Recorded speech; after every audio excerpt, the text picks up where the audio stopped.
پسینہ بھی ہے، شدت ہے، لیکن فرمایا یہ کسی اور کے لیے ہے، یہ اللہ کے برگزیدہ بندے ہیں، جب معاشر میں آئیں گے اللہ ان کے چہروں کو چمک عطا فرمائے گا۔ اور یہ بات یاد رکھنا، یہ تو آقا علیہ السلام نے اپنے سارے غلاموں کے بارے فرمایا، فرمایا ساری امتیں آئیں گی لیکن میرے غلام دور سے پہچانے جائیں گے۔ ہم غر محجلون من اثر الوضوء، فرمایا جب وضو کرتے ہیں جو اعضاء وضو میں بگوتے ہیں تر کرتے ہیں، جب معاشر میں آئیں گے وضو والے اعضاء چمک رہے ہوں، دور سے پتہ چلے گا۔ فرمایا گھبراہٹ کسی اور کے لیے ہے، پریشانی کسی اور کے لیے ہے، پسینے کسی اور کے لیے ہے، اور تھر تھراہٹ کسی اور کے لیے ہے۔ ان کا انداز کیسا ہوگا؟ نور آنکھوں میں تو چہروں پہ اجالے ہوں گے، مصطفیٰ والوں کے انداز نرالے ہوں گے۔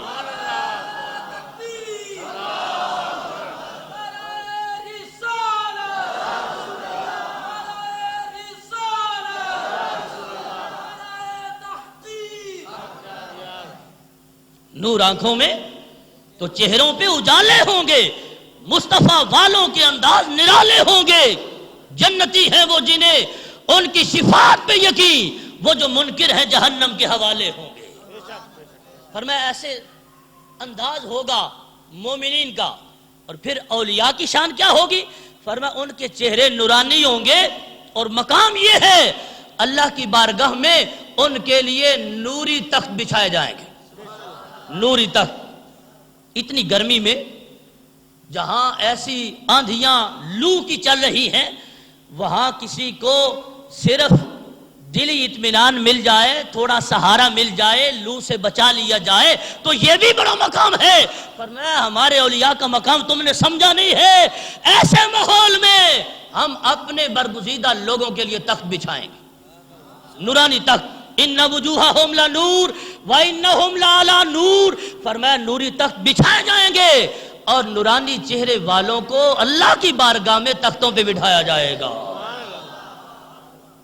کتنا بڑا مقام ہے، جب ساری کائنات ساری امتیں اس مجمع میں شریک ہیں تو دیکھو جس کو تخت پہ بٹھایا جائے گا، آقا علیہ السلام فرماتے ہیں میں آج بتا رہا ہوں اللہ اپنے اولیاء کو نورانی تختوں پہ بٹھائے گا۔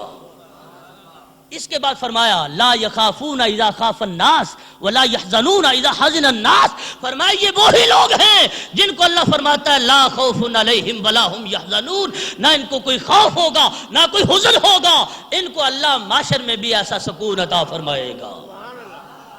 محترم سامعین، شان ولایت یہ ایک بڑا وسیع ٹاپک ہے اور بڑا کھلا مضمون ہے، لیکن میں قرآن مجید سے مثال پیش کرنا چاہتا ہوں۔ اللہ کے ولی کا تو مقام ہی بڑا ہے، اللہ چاہے تو اللہ تو لکڑیوں کو بھی شان عطا فرما دیتا۔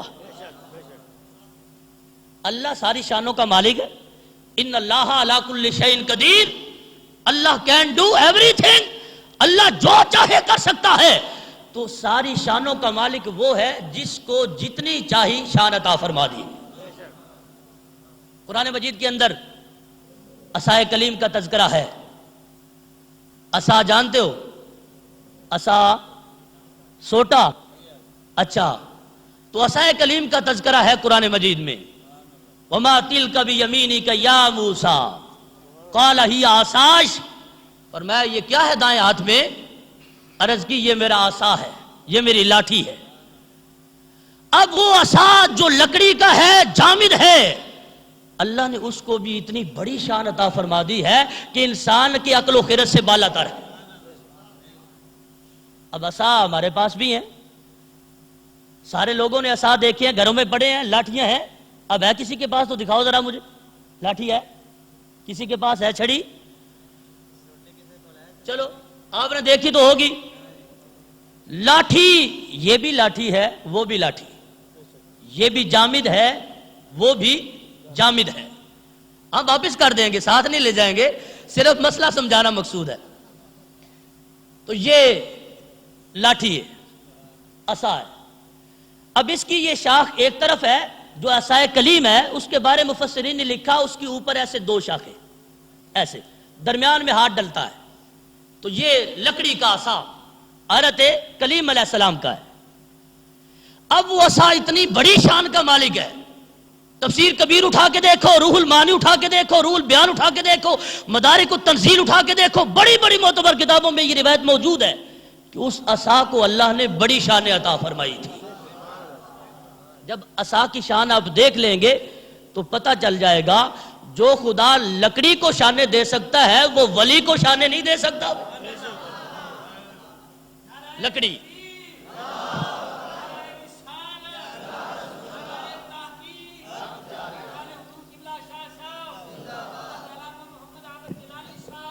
غور فرمانا جی. فرماتے کانا یستسقی بها الماء من البئر فیجعلها موضع الحبل کل شعبۃ من شعبتیها تسیر دلوا ممتلا. حضرت کلیم علیہ السلام جب چاہتے ہیں کنویں سے پانی نکالیں، فرماتے ہمیں رسی کی کوئی ضرورت نہیں ہوتی، ہمیں ڈول کی بھی کوئی ضرورت. حضور کیسے نکالتے ہو؟ فرمایا ہم اپنے عصا سے نکالتے. کنویں کے اندر پانی ہے، ایسے عصا کو الٹا کر کے کنویں میں ڈالا، دیکھ رہے ہو؟ اب عصا نے بڑھنا شروع کر دیا. جتنی گہرائی میں پانی ہے عصا اتنا لمبا ہو گیا. زور سے کہہ دو. میں حدیث پیش کر رہا ہوں اور پوری ذمہ داری سے کر رہا ہوں، آپ گھبرائیں نہیں بالکل. جتنا گہرا پانی عصا اتنا لمبا ہو گیا، اور جو دو شاخیں ہیں وہ برتن بن گئے، وہ ڈول بن گئے. یستسقی بها الماء من البئر فیجعلها موضع الحبل. فرمایا رسی کا کام بھی دیتا ہے، ڈول کا کام بھی دیتا ہے.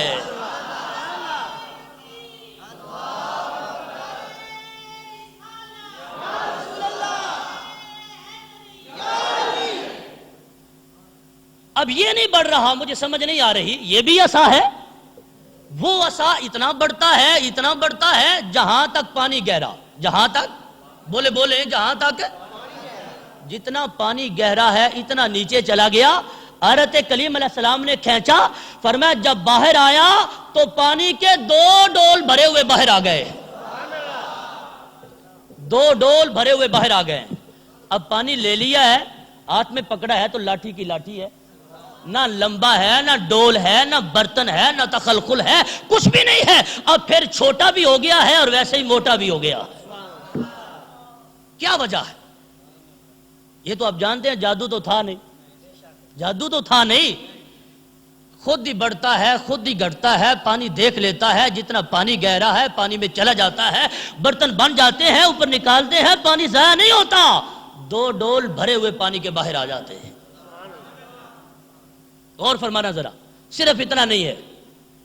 فرمایا یہ تو کنویں سے پانی نکال رہے ہیں، اگر کنویں ہی نہ ہو تو یہ عصا پھر بھی پانی دیتا ہے. کیسے؟ فرمایا یرکزھا، اس عصا کو زمین میں گاڑتے ہیں اور جو ہی زمین میں گاڑتے ہیں تو پانی کے چشمے جاری ہو جاتے ہیں. آپ نے نلکا لگایا کبھی؟ لگتا تو دیکھا ہوگا. بورنگ کا سلسلہ کتنا ٹائم لگتا ہے، کیا کیا سامان ہوتا ہے. بورنگ بور ہو بھی جائے اس کے بعد کئی مراحل ہیں. پانی نکلے تو ایسا میٹھا تو نہیں نہ نکلے گا جتنا عصائے کلیم سے نکلتا. فرمایا دیر نہیں ہے، ابھی آڑا زمین میں پانی کے چشمے جاری ہو گئے. اذا رفعها ذهب الماء، جب زمین سے نکال لیا پانی بند ہو گیا. کون بور کر رہا ہے نیچے؟ کون سے پائپ ڈالے جا رہے ہیں؟ کون سا سسٹم ہے نیچے؟ فرمایا یہ سسٹم وہ ہے جو خود اللہ نے عطا فرمایا ہے.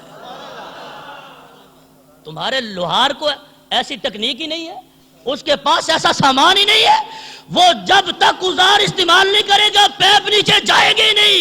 فرمایا ہم نے نیچے بھیجنے نہیں، ہم نے تو ضرب لگانی. پانی کے چشمے جاری ہو گئے، جتنا مرضی پانی استعمال کرو، جب اس کو اٹھا لو پانی بند ہو جائے.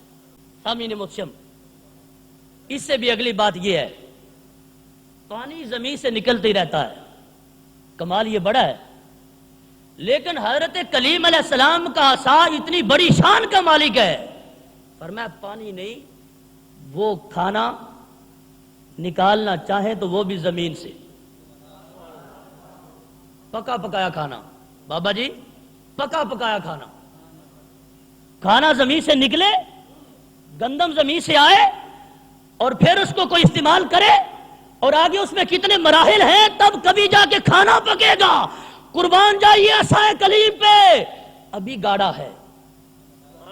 یضرب بہل ارض، گاڑا بھی نہیں ہے، فرماتے ہیں مارا ہے. پانی کے لیے گاڑا ہے، کھانے کے لیے مارا ہے. تو کیا ہوا؟ یخرج لہ ما یاکلہ یومہ، فرمایا پورے دن میں جو بھی کھانا ہے زمین سے باہر آ گیا. آپ نے غور فرمایا؟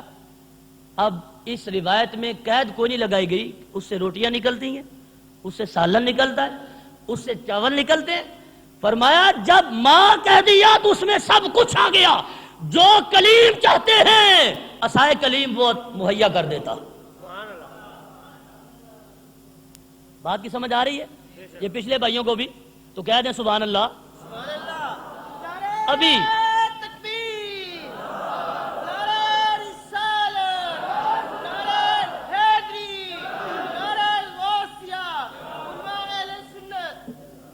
بڑی محبت سے گزارش کروں گا، جو بندہ آپ کو یہ وہم ڈالے کہ ہم نبی جیسے ہیں اور نبی ہم جیسے ہیں، ان کو کہو عصائے کلیم جیسا کوئی عصا لاؤ پھر نبی کی بات کریں.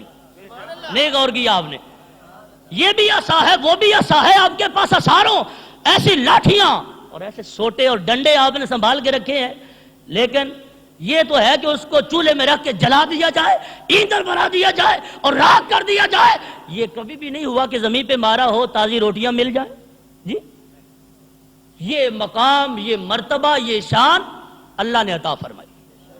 اللہ نے عطا فرمائی. میں بھی بیان کروں گا کہ اس میں یہ باتیں کیسے پائی گئی اور اس کو ملی کیسے ہیں. لیکن ذرا اگلی بات سنو.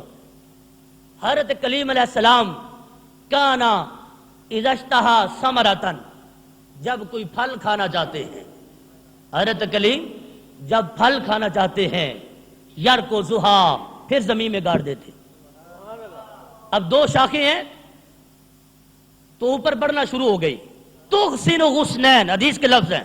دو شاخیں نکلی ہیں، بڑھتی گئی ہیں. ابھی گاڑا ہے، ابھی ہرا ہو گیا ہے، ابھی شاخیں نکلی ہیں. اور ابھی پتے لگ گئے، اسمرت ابھی پھل گئے، اور ابھی کھانے کے لیے پک کے تیار بھی ہو گئے ہیں. ایسا باغ دیکھا ہے کبھی؟ مالی لگاتا جائے ادھر سے وہ پھل دیتا جائے. یہ تو ہے سوکھی لکڑی، جامد ہے. جو عصائے کلیم ہے لکڑی ہے. فرمایا ابھی زمین میں گاڑی ہے، شاخیں نکلی ہیں، قد آور درخت بن گیا. تنے بھی بن گئے، پتے بھی لگ گئے، پھول بھی لگ گئے، پھل بھی لگ گئے، رس بھی بھر گئی، ذائقہ بھی بن گیا، رنگ بھی بن گیا، خوشبو بھی آ گئی. فرمایا جو کھانا چاہتے ہو درخت ایک ہے، ہر قسم کا پھل دیتا ہے. کوئی قید نہیں ہے کون سا پھل ہے. فرمایا جو چاہتے ہیں وہ پھل عصائے کلیم دے رہا ہے. یہ تو آپ جانتے ہیں جس کلیم کے سوٹے کی اتنی شان ہے اس کلیم کی اپنی کتنی بڑی شان ہو. بہت بڑا مقام ہے. فرمایا اس کا اور بھی ایک کمال ہے، وہ یہ ہے کان شوبتاہا تضیئان باللیل کالسراج. جب رات کا اندھیرا چھا جائے تم یہ لائٹ استعمال کرتے ہو، حضرت کلیم اپنا عصا استعمال کرتے ہیں.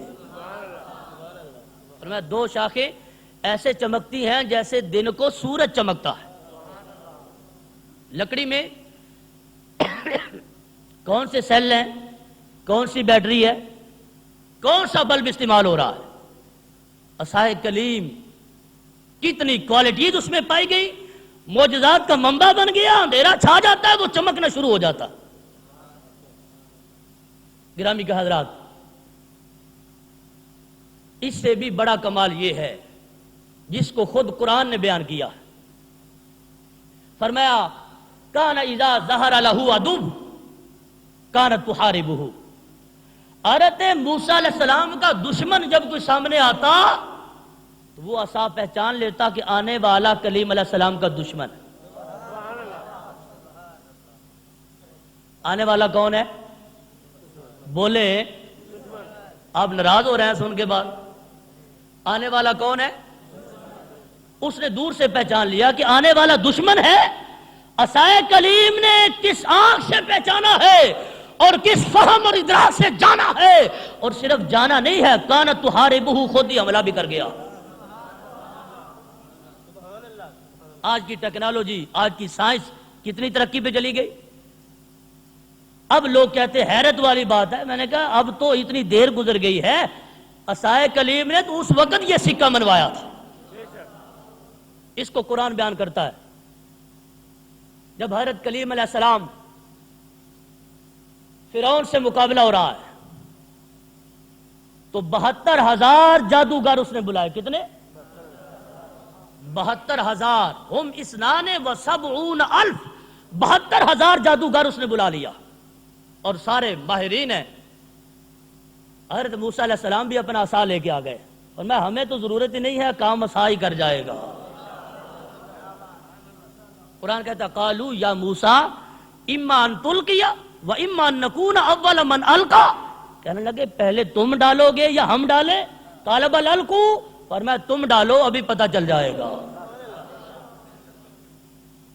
معتبر کتب میں یہ بات موجود ہے، ما کل واحد حبل و عصا، ہر ایک کے پاس ایک لاٹھی تھی اور ایک رسی تھی۔ کتنے جادوگر تھے؟ 72,000۔ ہر ایک کے پاس دو چیزیں ہیں۔ کتنی ہو گئی کل کتنی ہو گئی؟ میتھ میں کمزوری ہے۔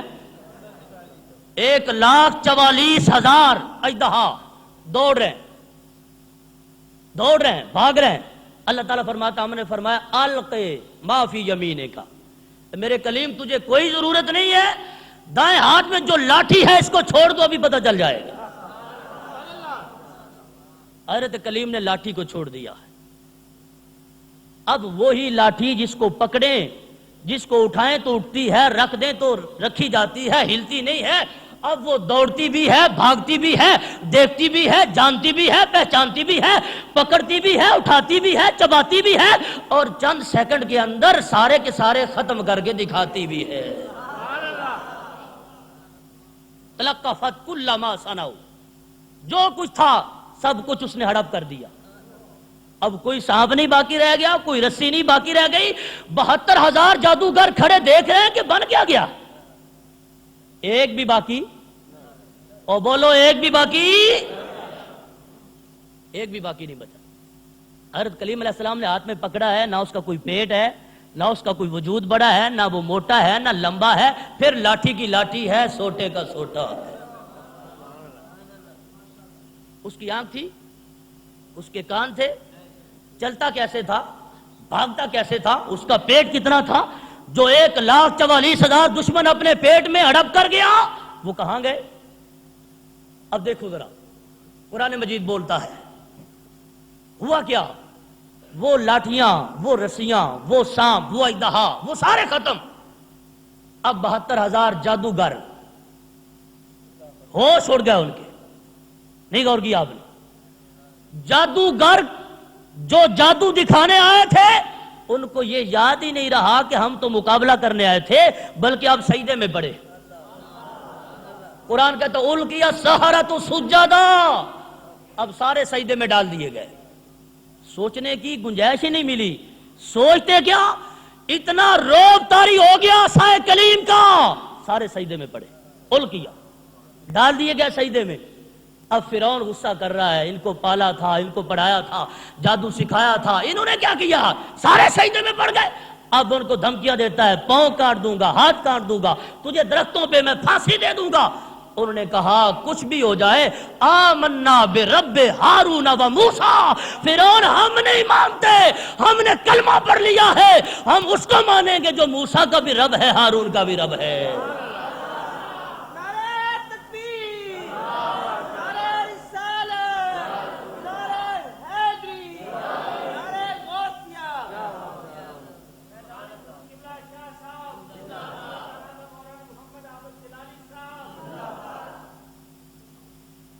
اب یہ کمال عصا کا ہے، عصا کا ہے۔ 72,000 جادوگر کلمہ پڑھ گئے۔ کلمہ کسی ایک کو بھی پڑھانا ہو تو بڑا معنی رکھتا ہے جی۔ اور ہم کہتے ہیں خواجہ اجمیری نے اتنے لاکھ لوگوں کو کلمہ پڑھا دیا، لوگ کہتے ہیں یہ کیسے، کہتے ہیں اس پر کوئی دلیل بھی ہے۔ میں نے کہا کچھ پڑھا بھی ہے، اس پہ دلیل تجھے اور کیا چاہیے؟ 72,000 جادوگروں کو تو کلمہ لاٹھی نے پڑھا دیا. نہیں غور کیا آپ نے؟ بھئی اگر لاٹھی ہزاروں کے حساب لوگوں کو کلمہ پڑھا دے تو پھر اللہ کے ولی کی تو شان ہی بڑی ہے جناب. اللہ کے ولی کا تو مقام ہی بڑا ہے. اب سجدے میں پڑے ہوئے ہیں, فرعون نے اپنا پورا زور لگا دیا, کہنے لگے نہیں, فق دے مان تقال, جو چاہتا ہے کر لے, اب تیری نہیں چلے گی, ہم نے عصائے کلیم کا کمال دیکھ لیا ہے اور حضرت کلیم کا جمال دیکھ لیا. اب دیکھو یہ نص قطعی سے ثابت ہے. اب اس میں وجہ کیا ہے؟ اتنے کمال لکڑی میں کیسے آ گئے؟ میں لکڑی کا کمال نہیں ہے, کمال اسی خدا کا ہے. کہو سبحان اللہ. سارے کمال دینے والا وہ خدا ہے, اور جب وہ لکڑی کو دیتا ہے تو ولی کو کیوں نہیں دے گا بھائی؟ امام فخر الدین رازی نے اس مقام پہ نقل کیا, 2 وجہ اپنے بیان کی ہیں کہ عصا کے اندر اتنے کمال کہاں سے آئے. فرمایا اس لیے اللہ نے اس عصا کی طرف اشارہ فرمایا تھا. کیا کیا؟ اشارہ فرمایا تھا. جب فرمایا وما تلک بیمینک, تمہارے دائیں ہاتھ میں کیا ہے, فرمایا جب فرمایا کیا ہے سب کچھ ہو گیا ہے. آپ بھی جانتے ہیں اردو میں بھی پنجابی میں بھی جب اشارہ ہو تو ساتھ توجہ بھی ہوتی ہے. آپ کہتے ہیں یہ کیا ہے, ساتھ توجہ ہوتی ہے. تو اللہ تعالیٰ نے فرمایا تمہارے ہاتھ میں کیا ہے, اس کے ساتھ جو اللہ کی نظر رحمت کی تجلی ادنا سی پڑی ہے, اس نے لکڑی کو معجزات کا منبع بنا دیا.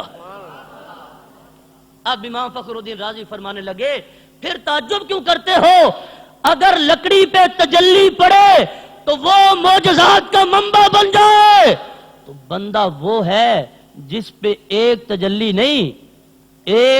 نہیں, اللہ ایک دن میں 360 مرتبہ نظر رحمت فرماتا.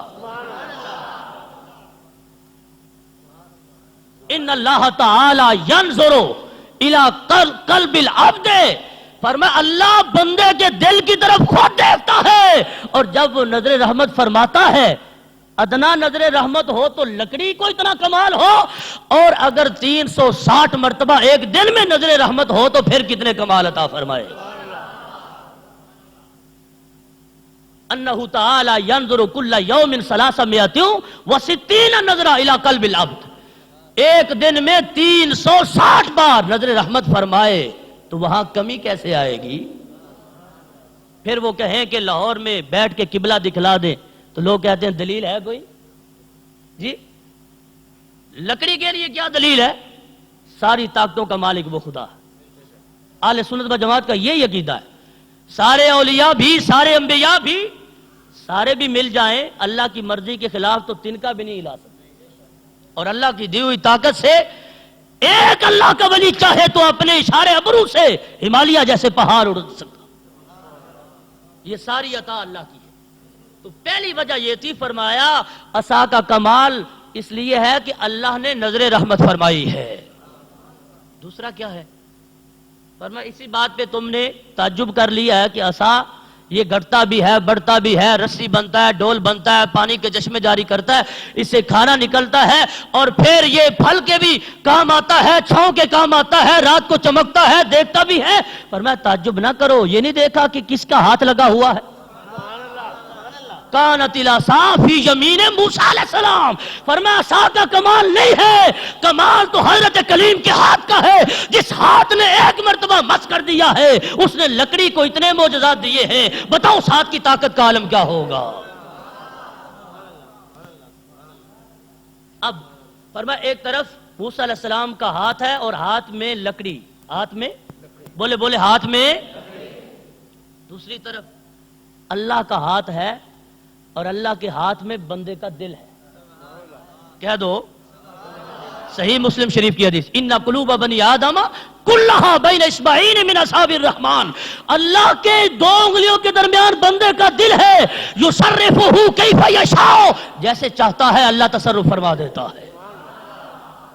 امام فخر الدین رازی نے فرمایا اگر حضرت کلیم کا ہاتھ لگ جائے لاٹھی کو تو اس کا تو مقابلہ کوئی نہیں, تو جس کو اللہ کا ہاتھ لگ جائے اس کا مقابلہ کون کرے گا. فرمایا یہ مقام اور مرتبہ اگر لکڑی کو ملا ہے اور یقیناً ملا ہے، ملا بارگاہ خدا سے ہے. جس بارگاہ سے لکڑیوں کو اتنا نوازا جاتا ہے، بتاؤ اس بارگاہ میں اولیاء کا مقام کتنا ہوگا. گرامی کے حضرات، دیکھیے اللہ وحدہ لا شریک نے کتنی بڑی شان عطا فرمائی ہے. اولیاء اعظام کو اتنا مقام اور اتنا مرتبہ اللہ نے عطا فرمایا ہے. فرمایا ان کی بارگاہ میں بیٹھنا، ان کی خدمت کرنا، یہ بہت بڑا کمال ہے انسان کے لیے اور بڑی خوش نصیبی ہے. اب جو میں حدیث پیش کر رہا ہوں یہ اللہ کے ولی کے بارے میں بھی نہیں ہے، عام اس امت کا ایک فرد جس کو اللہ اپنے حبیب کے صدقے میں جنت عطا فرمائے گا. حدیث شریف سننے ابن ماجہ میں موجود ہے. آقا علیہ السلام نے فرمایا معاشر کا دن ہوگا، جہنمیوں کی صفیں بنی ہوں گی. یصف اہل النار فیمر بہم الرجل من اہل الجنہ. فرمایا جہنمی لوگوں کی صفیں بنی ہوں گی، ان کے پاس سے ایک جنتی آدمی گزرے گا. کون گزرے گا؟ میرے خیال ہے نیند آ گئی ہے. جنتی آدمی گزرے گا. آپ کو پتہ ہے اب کسی کو سزائے موت ہو جائے تو اس کی حالت کیا ہوتی ہے؟ لیکن یہ تو سزا بھی فانی ہے، یہ جیلیں بھی فانی ہے، یہ حاکم بھی فانی ہے. اللہ کی بارگاہ ہے، معاشر کا دن ہے، فیصلہ جہنم کا ہو گیا ہے. اب ان لوگوں پہ کیا گزر رہی ہوگی؟ جہنم کے شعلے سامنے. فرمایا ان کے پاس ایک جنتی آدمی گزرے گا. یہ بھی میرے حضور کا علم. فرمایا گزرے گا معاشر کو میری نظروں سے ابھی گزر رہا، گزرے گا. فرمایا جب وہ گزرے گا تو جہنمی لوگ شرمندہ کھڑے ہیں، گھبرائے ہیں، خوف طاری ہے. لیکن ایک بندہ ان میں ہمت کر کے بولے گا، کہے گا یا فلان اما تعرفونی، جناب مجھے پہچانا نہیں ہے. جنتی آدمی سے جہنمی کہے گا مجھے پہچانا نہیں ہے. جنتی آدمی کھڑا ہو جائے گا، کیا مسئلہ ہے؟ کہے گا انا الذی سقیتک شربتا، میں وہی بندہ ہوں جس نے دنیا میں تجھے ایک مرتبہ پانی کا گھونٹ پلایا تھا. تمہیں پہچانا نہیں ہے، اتنا تعلق تو میرا ہے، ایک مرتبہ میں نے پانی پلایا تھا. اب وہ بندہ جب بولا ہے، ایک دوسرا بھی ہمت کر گیا. اس نے کہا شاید انا الذی وہبت لک وضوءا، میں نے بھی وضو کے لیے پانی لا کے دیا تھا. میں نے کچھ زیادہ سال تمہاری مریدی میں نہیں گزارے، زیادہ کام نہیں کیا، زیادہ خدمت بھی نہیں کی، میرا اتنا تعلق ضرور ہے، میں نے ایک مرتبہ وضو کے لیے پانی لا کے دیا تھا. کہے گا مسئلہ بتاؤ کیا ہے؟ اب حدیث میں یہ لفظ نہیں ہے تو یہ واضح ہے، مسئلہ اس سے بڑا کیا ہے؟ جہنم کا فیصلہ ہو گیا. جہنم کا فیصلہ. آقا علیہ السلام نے فرمایا یشفع لہ، وہ جنتی بندہ، ولی نہیں فرمایا، شہید نہیں فرمایا، نبی نہیں فرمایا، مطلقاً جنتی بندہ، فرمایا وہ اس کی سفارش کرے گا.